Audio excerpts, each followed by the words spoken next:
Hello, hello, hello, everyone. Welcome to the Emotional Entrepreneur Show with Summer and Jen. With Summer and Jen. That's right. And today we have an amazing show planned. We are going to go over how to go from invisible to influential as an entrepreneur. I'm so excited about this topic because there's so many ways to do that. We have so many tips. We're going to share a lot of things with you today. But before we get started, I want to share something with you all. And first of all, please invite your friends. Please invite your friends. This is so important because I think that when we talk about going from invisible to influential, there's so many different aspects to this. And I really, really want people to hear about this because I think it's so important. And we forget about many things that we can do to really get our businesses out there as entrepreneurs and how that feels and how we do it and how we progress. So before we get started and we jumpstart this show, I want to share with you something that's really exciting. I absolutely love this woman over here and her book, The Creative Code. It's out on Amazon. And, oh my God, I'm so excited. Look how beautiful. Look how beautiful this cover is. Oh, thank you. Oh my gosh. Jen, first of all, let me ask you. You've been an entrepreneur for a long time. You've been a writer. This is your 18th book? No, I have no work done. The 7th. The second full book that I've written, but there were 5 other anthologies I was in. Awesome. So 5 other anthologies. She's written The Creative Code. The title is A Creative Professional's Way to Happiness, Wealth, and Joy. So you can find this on Amazon. Just give us a brief snippet of what people will gain from this and one of the takeaways. Yeah, I think the biggest takeaways are what you're going to get out of it is, when we think about money, some of us have yucky, cringy feelings towards it, or, we feel like we don't make enough, or we feel that, certain things that are cringy and icky come up when we think about money, making it, keeping it, saving, not investing, whatever the case may be. But a lot of that has to do with your relationship with money. So this is why it's about, money mindset. So this is not a book about budgeting, investing, rebalancing portfolios and all that mess. That was the other book. This book is more dealing with, subconscious patterns and undoing, negative or limiting beliefs. It's like the inner work. So that's it's going to guide you through, simple steps that I personally do. Writing the book really held me accountable. Am I doing this myself? And they're simple, but it's not easy because it requires you to be disciplined about doing these things. But when you do these things, you just tend to start to feel like you have this grace and flow and ease to your life, and things just move smoother. Doesn't mean there's no problems. I mean, this is not a magic trick, but it does allow you to live more harmoniously. So then when you do that, your relationship with money changes, and then the way that you know, either make it, keep it, that all changes too. Oh, I love that. Thank You know you. what? First of all, this is just such a well thought out book, and it can help so many people because it gives really good practical advice that's applicable and that you can do, that you can put to use today. And so I love that it is, you know, a book, but also a workbook inside here too, where it gives the steps. I always, you know, love to get inspired by a book. But what helps me even more is when a book has steps that help me through the process. And this is Mhm. one of those books. Not only is it beautiful, but it is user friendly. So check it out, you know, use it, because these steps will absolutely help you keep your money, make your money, save your money, and be an effective way to work on your money goals. So in a creative way. Aw. So thanks, Jen, so much Well, for thank you. writing this Thank you for book. talking about it. Oh, absolutely. You know, this is my girl here. And Oh, I just love my so. and I'm serious. Like, she put so much into this, and it's such a beautiful book that really go check it out today. Share it with your friends, because all of us need this. You know, the state of California is requiring now, what is it kind of? It's called financial literacy, financial understanding, like Mm. in schools. If we could have had something like this early on, it would have been so helpful. And so now that there is something out there, not every state is, you know, requiring financial literacy for their students, but hey, this is something you can pass on to maybe your preteen, your teen, you know, yourself, you know, get it as a gift for someone, because hey, what's important is to help us with our financial situations. That's really important. How we save it, how we use our money, all that great stuff. So thanks so much, Jen. Thank you. Oh, thank you for your support and love. I appreciate you. Absolutely. Thank you. Absolutely. What a beautiful book. Thank you. So let's step into the title of our show today, which is really going from invisible to influential as an entrepreneur. You know, there's so much to say here, and I really want to kind of start out with, when you're starting out as an entrepreneur, it can be a little confusing about where to begin, basically how to tell your story, how to get your brand out there, how to create high quality content, what that looks like, public speaking, being nervous, like all these new skills, or all these skills that you may have tapped into here or there, but now you're putting them all together to really help, you know, just broaden and build and boost your brand and really get visible out there as an entrepreneur. It's so important. Jen, I know it's been a long time. You know, you've been an entrepreneur for a very long time. But what's helped you over the evolution of being an entrepreneur become really visible? What are some of the things that have really impacted you, helped your business? I think it's consistency. It's Mm, not even the perfect reel. It's not. In fact, one of the people I learn a lot from, she was like, I'm quitting IG. She's like, I spend 6 hours on the perfect post, and it gets like, it doesn't perform as well as the one that took 15 minutes, and she just slapped it up there. It's just funny because that's how many times have we gone through that, where you spend the one that you spend so much time on doesn't catch as much, attention, but the one that you put the least amount of effort into, it goes viral, or it gets a ton of views and likes and engagement. So it's this weird unpredictability sometimes. But I would say, and I share that because sometimes we feel like the post or the content has to be so perfect and curated, and that's not the case. So I think the quick short answer is being consistent. yeah. And I'm not good at that a lot of times because I'm getting caught up in my projects. So there's weeks where I'm like really consistent, and then I'm like burnt out, and then it's like one. And I look at my analytics and I'm just like, I see that the red arrows pointing downward with negative numbers. I'm like, yeah, because I didn't post last week. So it's so important to, if anything, this is not about, you have to have the perfect post, perfect content.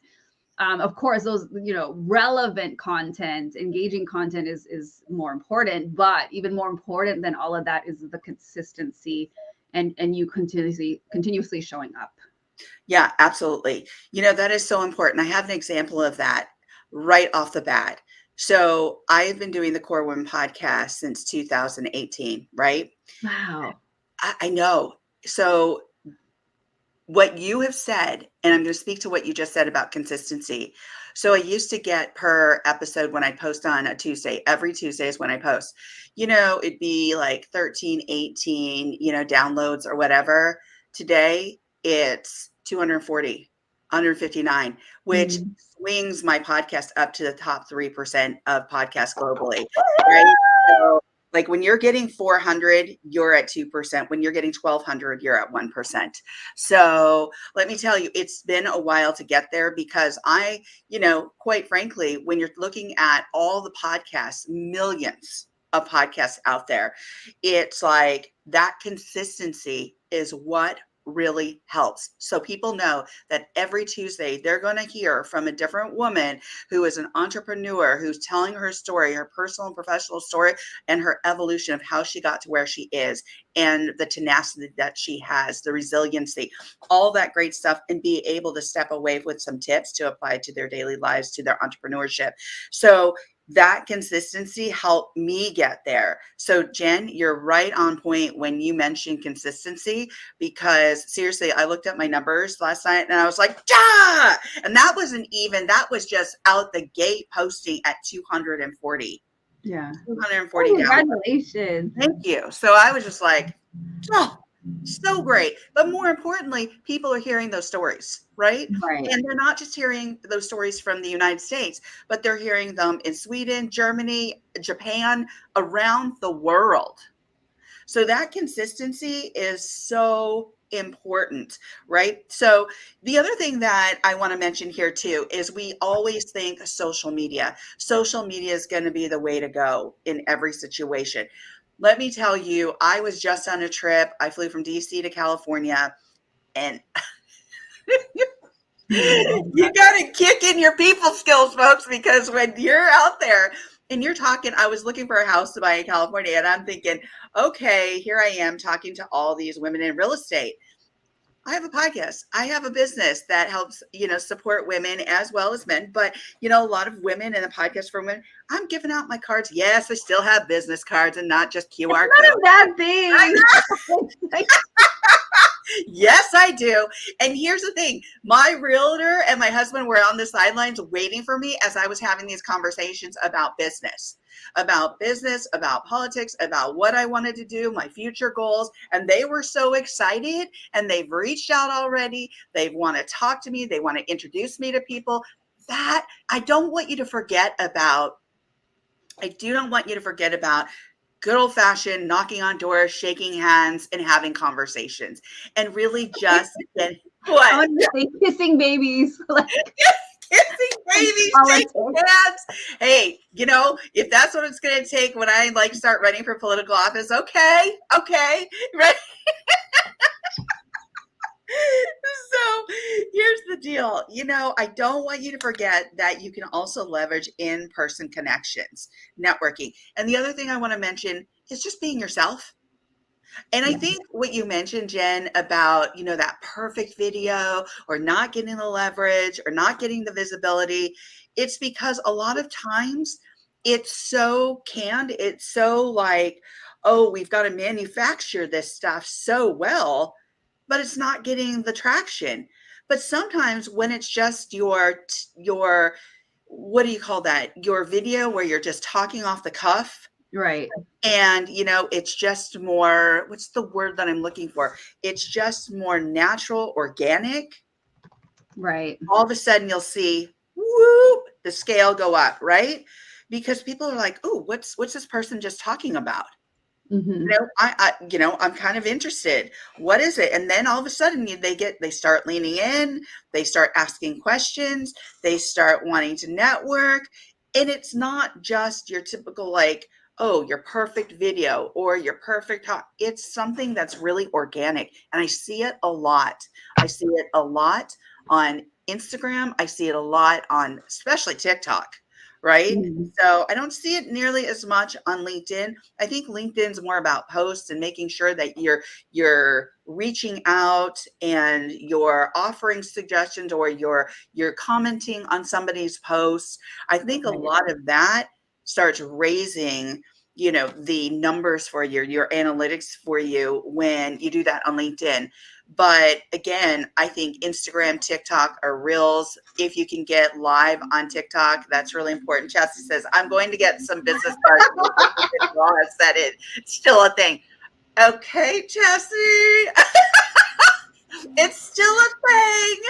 Drop in the comments if y'all still use business cards, like printed legit business cards. That's a running joke between the three of us. And we had a meeting yesterday, and I shared that I haven't printed business cards since, seriously, I think 2014. And Paul has, I don't know if you're still on, Paul. He has like my business card from 2014.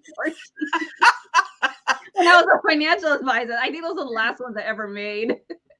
Oh my gosh. So Cynthia Torres is on here with us as well. And she says, LinkedIn is folks showing up as their best selves. It absolutely is showing up as your best self. It's actually being real. It's offering comments to somebody else's posts. It's engagement, right? And people want to see that you're engaging with them. And guess what? When you start doing that, you start building a community.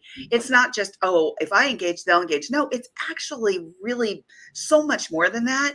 It's a community that you're building. It's people become invested in you. And then Paul says DOT cards are good too. What is a DOT card? I Maybe don't know. I told him to explain that. Explain yeah, it in please the chat. explain that. I want to know more, Paul. So, I was yeah. gonna say too, the one thing I do notice on LinkedIn that's different than any other platform is people on LinkedIn love tagging people just to get a comment. I don't see that on other platforms. Like Oh, you do a yeah. post, and then Yes. I see a few people, a handful of people, they'll just tag like another person just to Yes. have a comment. I do not see that on other platforms. It's like, I don't know You why. know what? You were so right. It's like that on LinkedIn, and I'm just like, okay, is this to get your your thing going up? I don't know. Yeah. Yeah. Yeah, absolutely. The only time I'll tag somebody on our post is if somebody's been mentioned or if I want to highlight somebody or we're going to highlight somebody in the Right. post, right? So, but LinkedIn, yes, absolutely. And there are people that I have built a relationship with and I ask them, hey, please tag me. I want to know about your stuff. I want to know about when A, B, or C goes up because I'm interested in what you're saying, right? And so they'll tag me every week, which is totally fine. I don't expect to be tagged by everybody because there's no way that I can get back to everybody, but there are certain people that I absolutely want them to tag me and I appreciate it. So Chastity says, my best posts on LinkedIn have been my more personable posts. Exactly, real life scenarios. And then Paul put a link up here for dotcards.net/product/black hyphen card. So we'll check that out because I don't know what a DOT card is. See, I'm telling you folks, if you join us every Tuesday, you're going to learn something new because we do. So there's so many ways in relation to really turning that invisibility into visibility, influential. But where's that turn between visibility and influential? And to me, I think that being able to know how to network effectively, both online and in person, engaging in something you love, like for instance, Jen loves public speaking. She loves it. Like that's her gig, man. And I think when you start really focusing in and getting granular about what you're putting in your bios, what you're putting out there in your videos, what you're putting out there in your posts, in your graphics, that's going to raise the bar for you because you're speaking to a consumer. You're speaking to other people that also enjoy something that you're doing. Jen? Yeah. I was going to go back to what's Chastity said, and then thanks, Paul. He put that digital links there. It's I actually looked it up. It's a card with a QR code on the back, so it connects somebody to all your social links.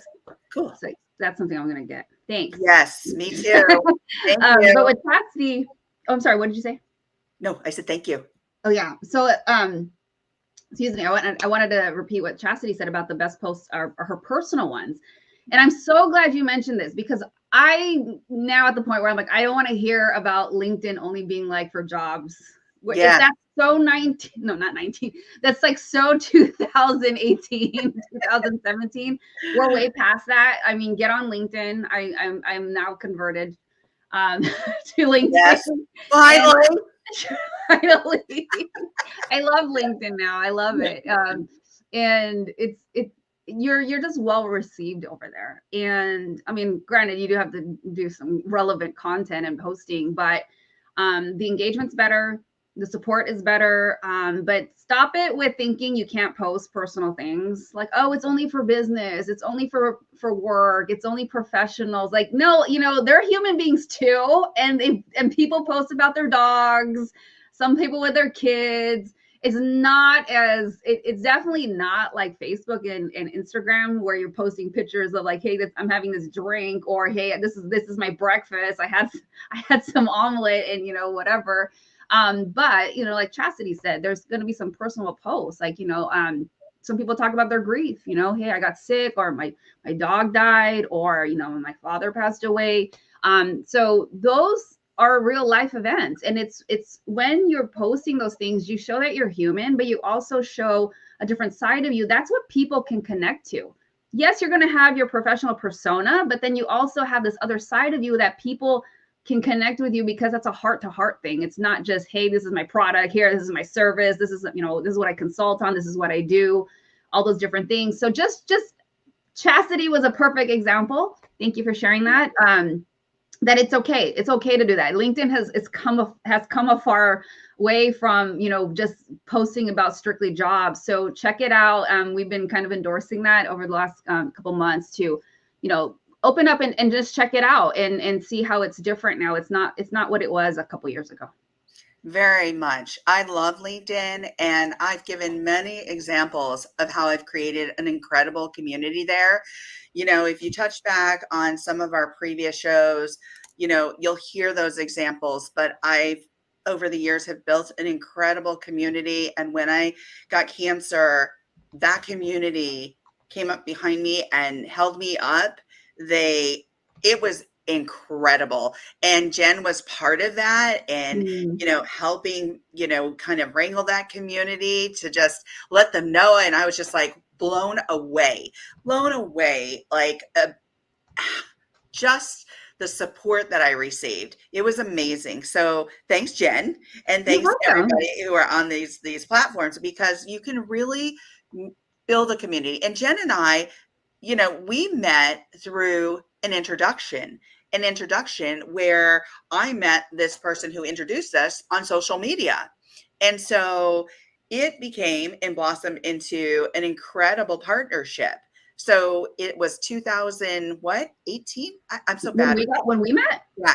2020, it was COVID. 2020. Yeah, because Summer was promoting her book. She was actually in Northern California. And ironically, the person that introduced us, I actually knew him in real life from 2010. So that was like something funny, where it's like, when you like meet people in real life nowadays.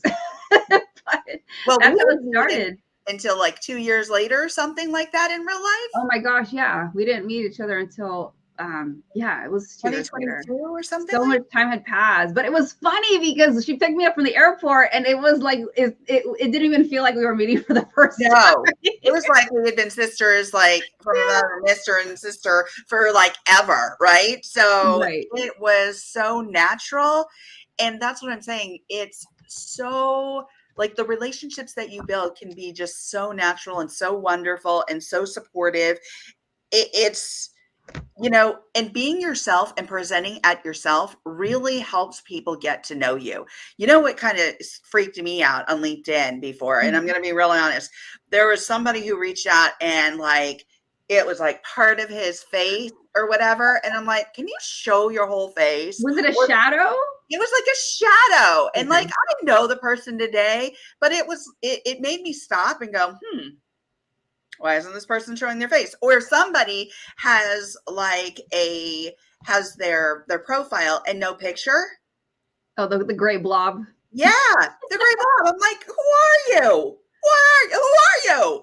Or Right? the profile picture that looks like their 1985 high school picture. Oh, you know what? I got somebody like that in the back end of my DMs. And seriously, it's kind of creepy, but I totally like the person. They send out amazing, amazing inspirational things. And I'm like, dude, take your picture. Right. But he's cool, dude. Good guy. Right. So I just yeah, I think pictures tend to like help as well, just so somebody can start recognizing and getting to know you, right? And for me, that helps a lot. Jen, what helps a lot when you're on social media? Is it when somebody reaches out in the DMs? Oh, and that's something else I want to mention Jen, before we jump to Jen. Are we talking about the legit DMs or the creepy DMs? The creepy DMs, the DMs where you're trying to get a hold of me because you just want to sell or pitch me something. Yeah. I'm going to like delete it for the most part because it's just exhausting. I get those constantly. I'm sure you do too, Jen. I'm sure the people on here get that as well. But I'm not very interested in, just being pitched constantly. What I do like is getting to know people. And then Yeah. we can get into, because granted, we know a lot of people already, right? We know a lot of people who offer a lot of services. I tend to go to those people first because I want to give them my business. I want to support them as well, right? So it's really hard when you're getting pitched and thinking, am I going to really go to that person first? Probably not. So, and Cynthia says, I have to scoop, but loved witnessing your energy. Thank you, Cynthia, so much for joining us. Yes, please join us again on Tuesday. Jen. Yeah, I agree. The DM stuff is like annoying. And I have to admit this, now like when I get a DM from a coach and they're asking a legit question, it just immediately my spider sense is this is gonna be a pitch. Yeah. Like, oh, what, if you could, or it doesn't even start with something pitchy. It's pitchy, but I can just tell that's what they've learned to do. Yes. And it's a legit, genuine, nice question, but I just know I've seen this method and it is just like, I know it's going to evolve into trying to sell something. And I don't think that's a necessarily bad thing, but it's almost now, and I almost feel bad because I'm like, okay, I see I know where this is going to go. And it's almost like 3, 2, 1, and then, and then it happens. And I'm just like, I think there's other ways, and I don't think it's necessarily bad. Just for me personally, I can just see it. So yeah, it depends. I think when somebody is approaching it, genuinely, I have a lot more leniency towards it. But oh my gosh, yesterday, so there was a post I did about the book reveal because I had it shipped and then I finally opened it. This was like a week and a half ago or something. And somebody, I don't even know, this is on Instagram, DM'd me and said, I have a question about your post.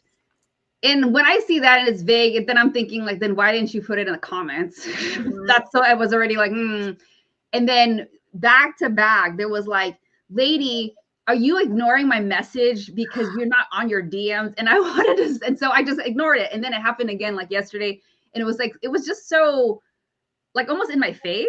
And it was so irritating. I mean, I put it on blog because I was like, dude, if this is the way you're trying to get business, this is not working. But it was just like, ladies, are you ignoring my post because you're not in your DMs? I'm like, no, I'm thinking I am in my DMs. I'm just not answering you. Right. I blocked it, but I'm just like, you idiot. Why would you think that approach even works? Yeah, right. Oh my gosh.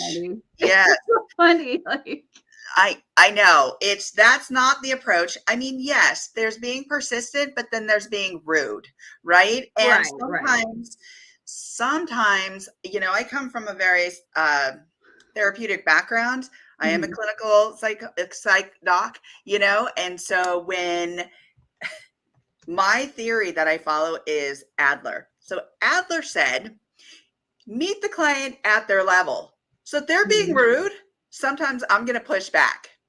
Right. Because I'm like, hey, listen, you've contacted me 4 times. I appreciate the contact, but I'm not interested in your service. If you have a question, a legit question for me, then ask the darn question, right? Because I get a little annoyed with that routine, right? Because I'm thinking, that's just so inappropriate, right? I wouldn't come at you like that. That's not how I come at people, right? So I come at it with some grace, gratitude, and understanding, and just asking a question of like, hey, do you want to get to know each other? Let's learn more about each other. Even in the podcast, when I've been doing the podcast for so many years, somebody will come on and say, hey, I want to be on your podcast. And I get a lot of referrals, and they'll start talking about, well, I'm doing this and I'm doing that and da da da da da. And I'm like, wait a second, hold on. Let me get to know you. Let's talk about that, because people will lean in when they get to know you better. Even if it's like a 10-second, 30-second blurb about who you are, then they'll be like, oh, let me learn more about her and what she does or what they do, right? So they want to know you. They want to know and feel your authenticity too, right? And that you care about them. Because people, honestly, we've talked about this before. I can list my darn credentials, but who cares? Like, people don't really care. They want to know how I'm going to help them, how I'm going to solve a pain point for them, what I'm going to help resolve for them, what kind of ideas we can exchange together, how we can collaborate, right? That's what they want to know, feel, and understand. So Bibiana says, and this is so funny, she says, Keanu Reeves has been cloned. Yes, about 12,000 times. I don't understand what the point of those accounts are, but whatever. I know, weird, right? And then I want to read what Bibiana says here too. I had a guy recently basically say, we will collaborate together. It will be wonderful. I just followed back like 5 minutes before. So hold your horses, honey. We aren't getting married either. Slow your roll. Right. It's like dating. I know. It's just so funny. I wanted to comment about how people approach you with the podcast, and yes. And one of the things that's like so cringy to me, because I either I'm asked to go on one or I'm, looking to be a guest on one, but it's so crazy because I love to talk to the host and, before we start recording and whatnot. And I like to hear what are some of the cringy things they go through. Because I like to learn from the things that they hate, the things that they cannot stand when people are trying to get on their show. And it's exactly what you said. Like, some people are just like, well, I do this and this and this. And it's like, it's never coming from what I like to call like a servant's heart. Like, how are you bringing value to that podcast host's community? Think about how you're bringing value to their community, to their show. But some people are just attacking it like, well, this is who I am and this is what I do and this is why you need me on your show. And it's just like, oh my gosh, humble we are not. And I just hear all kinds of stories and I'm just like, I swear I can't even think of some of them right now, but I think to myself, I can't believe you hear this stuff. Like, I can't believe the stories that some podcast hosts have told me. So anyways, this is relevant because if you want to be visible, trust me, these people don't really feel like promoting you. These people are not having a good experience already from the beginning, especially if it's somebody that vets their guest. They're not, when you have that attitude, it affects your visibility and people can totally see it and feel it and read that. And people are not going to want to see your content if they see that, everything is just like, oh, look at me. And that's different from when you're promoting, you have a program to sell or you're going to be a speaker. That's different. You got to promote your stuff. But when you're approaching certain situations where it's just all about you and you're completely forgetting and missing the boat about how are you bringing value to the host or, maybe the event planner that's planning an event and you want to be a speaker. Just think about that, because I have intentional conversations with the people on the other side. I have done event planning, so I know what it's like to be on the other side as well. So, and I think that gives Summer and I a perspective of how we interact with people, because we do want to be visible. We do want to be asked to be, a guest, or to speak, or to be involved with an event. And the visibility is going to start there. But in order for you to be considered, you gotta check yourself. You can't be like, you just can't be like some of these horror stories. So just something to think about, because it does affect your visibility, because there are many times, even Summer and I have these conversations where it's just like, yeah, I will hear the host or the event planner say like, yeah, I'm never asking that person to come back again. Yeah. And that's the sad reality of it, because of their attitude and how they're approaching how to be visible. You got to be humble too. You want to be visible, but you got to be humble, and you got to be thinking about how are you bringing value to the community or whatever it is that you're trying to get into. You know what? I couldn't have said it any better. You can relate. And here's why this is so relevant too, because when I am doing whatever it is that I'm doing, and Jen's been in it with me from, event planning to program development to we give back. We want to give back. We want people that we know on the stage when we're creating an event. We want people to meet each other at our events so that maybe they can help one another, collaborate with one another. I have people that have met each other and who've hired one another, or coaches at events. They're not coming to me because I'm doing the introductions, right? I'm doing the introductions. I'm doing the podcast. And guess what? Do I want to be on a podcast? Yeah. Do I want to be on? Sure. But I'm doing these things because it's important for me to give back to my community, to raise my community up, and to make sure that they're also loving and passionate about what they do, and that passion continues because they're getting support from their community. That's what the focus is in a lot of the things that I do with Jen.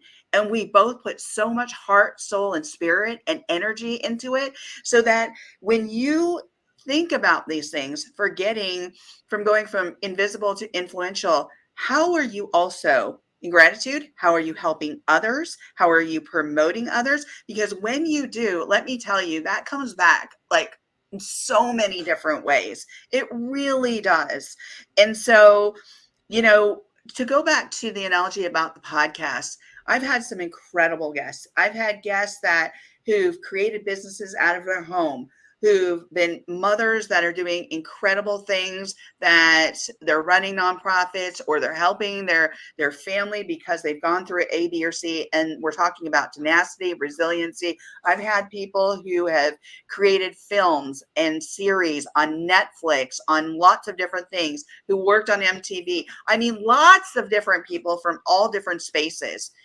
And there have been some people that, like Jen said, I don't want back on that podcast because of their lack of support. And mind you, when I go out and publicize every episode, every person gets, to this point, at least to today, they get 12 posts. 12 posts. That means graphics, content, posts. That's amazing. That's pretty darn. I'm lucky sometimes if I even get one. On the ones I'm on, I'm just like, okay, 12. I really don't want to make my own post for your show, but okay, especially if mine will look better, but I don't want to make everything. But yeah, that's amazing. And you actually made me think of something about, like, we're talking about visibility and right. into, being influential. And, if how you're showing up is exactly how Summer's describing, where, ew, I don't want that person back. Think about this. People are talking about it. People are talking about it because it wasn't a good experience, right? And so behind the scenes, it wasn't a good experience. And so the other thing is you have to think about how that is affecting your brand. Yeah. You don't want to be known as the person who was a difficult podcast, guest. And I do like what Bibiana said. The code word was guest. Yes. You're in their house and you are the lucky one to be able to share your message with their community. You're a guest. Don't be diva. Don't be diva. And if you're affecting your brand, you are eventually going to affect your visibility, which thus is going to affect your influence, like your influentiality. It's going to affect your influence. And you know what? You just think about this too. And I love what you're saying here. The work, the effort, the energy that goes into not just the podcasting, but into the posting about somebody, about the collaboration. You know, Chastity, who's on here with us also, she was on a panel with me, right? And I Mm-hmm. want to talk about, because this is going from invisible to influential. She was on a panel. We were asked to be on a panel. And this is how the relationship started. This is how we began to talk. Jen and I started because of an introduction.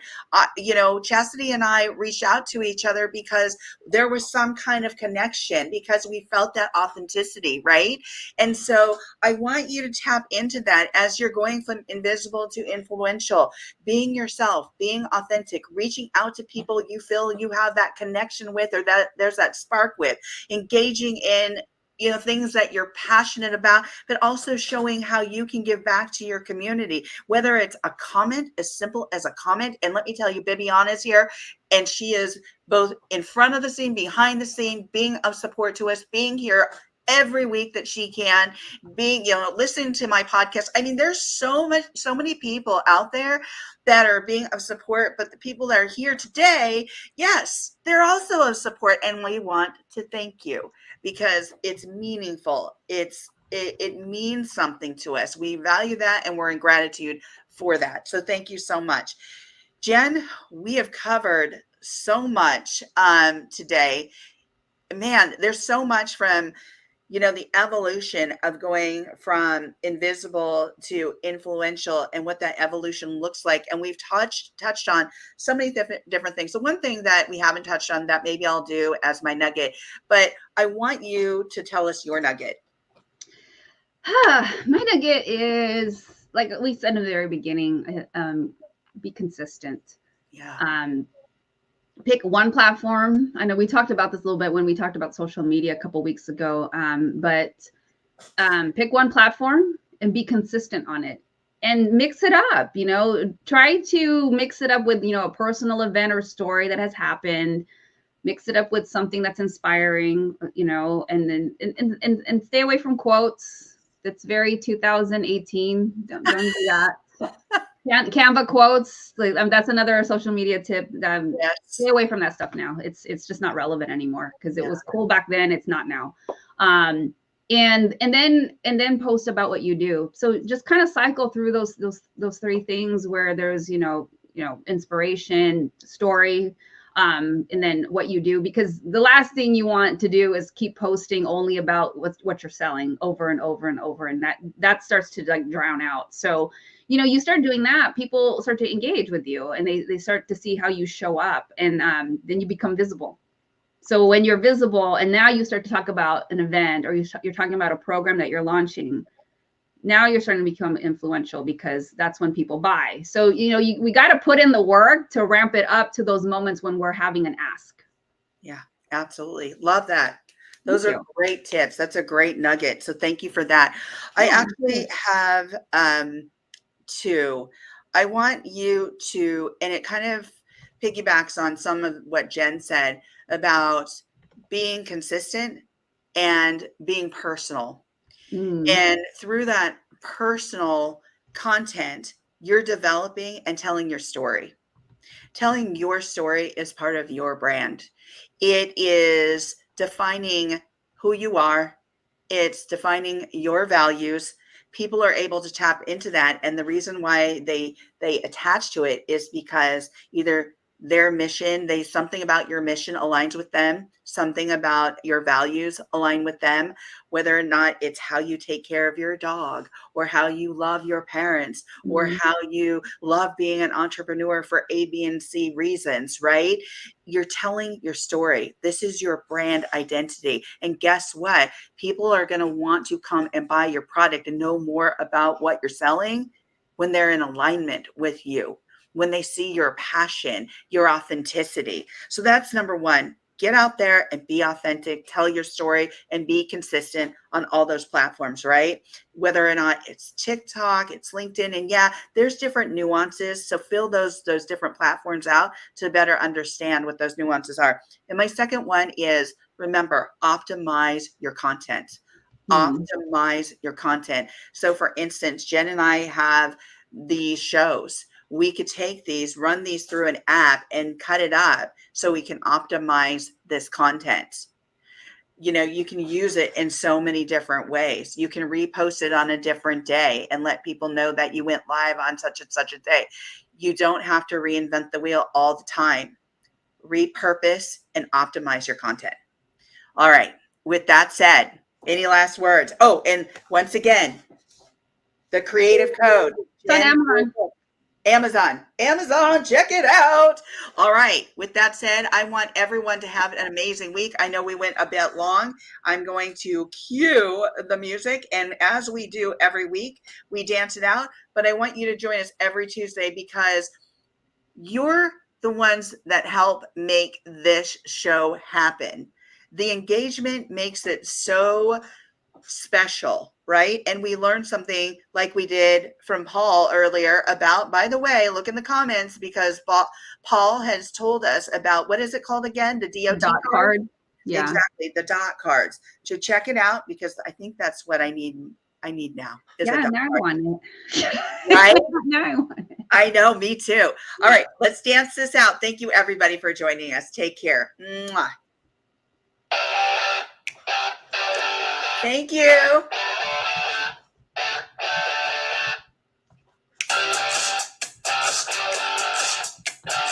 Woo! Have a great week. Thank you for being here. Baby, on Yeah, link card. That's another one I've heard a link card. Is that different? You can give it. You don't keep it. Bye, everyone. Have a great week. Mwah.